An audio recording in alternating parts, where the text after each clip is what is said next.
Hey guys, Steve from Portside again. Time for a few opinions coming out. Put a video out last week, had a good reaction to it. I did give some facts that were not correct.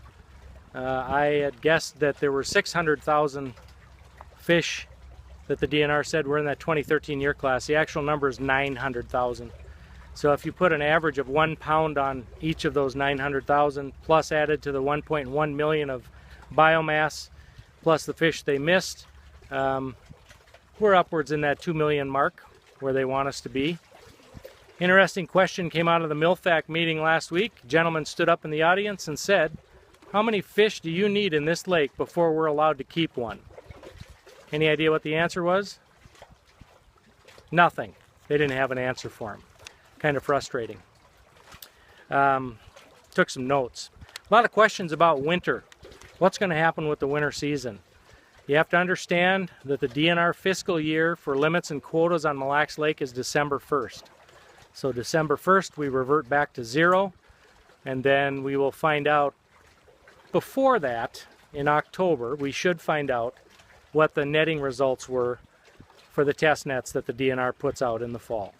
Once those numbers are out, they will discuss it with Gliffwick, go behind their closed doors. Hopefully some of us get a seat at in that room this year, because we've never been allowed to be in there. They'll go in that little room, the biologists will have their discussions well beforehand, and they'll agree on a quota. Then that quota will be applied to the 2017 season, which starts December 1st.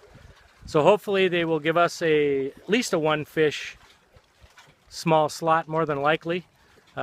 If they don't, they know very well that the entire Mille Lacs economy will collapse up here. Very quickly, I should add. Winter season is very important to everybody up here. A lot of anglers in the state like to come to Mille Lacs Lake, and if it's catch and release on walleyes, I think we're going to be very negatively affected, and we're certainly not going to negatively affect the lake. The DNR is not saying we're in a crisis mode. We can't get them to say actually what state the fishery is in, except that they think that we have a fundamental disagreement with the state of the fishery, which couldn't be more accurate for most of us up here. A lot of us have been doing this a long time.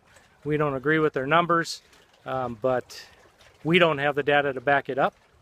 So we will go by what they say, and then we will try to get some modifications done on some of the testing if we can. So we are fighting the fight, trying to keep the realistic numbers going. But I will say that because we do have stained water now from all the rain and the wind, they will be setting test nets in a little bit dirtier water, which should allow those walleyes to come up in that shallow water. So we're really hoping that that'll show some true numbers of what's actually out there. That 2013 year class is unbelievable.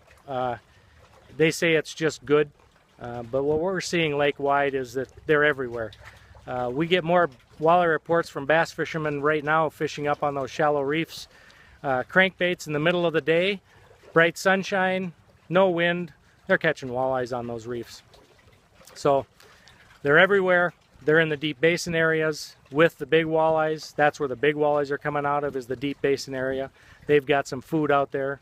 The bait fish this year seem to be plentiful, thank goodness, because if we didn't have a bait fish boom out there, most of these fish would be starving. So far they seem to be well fed. The majority of them appear healthy. Anyways, I had a great response last week on the video, so if y'all got any more questions, I had some good discussion on that video. Feel free to comment, and we'll try and get some questions answered. Do the lake.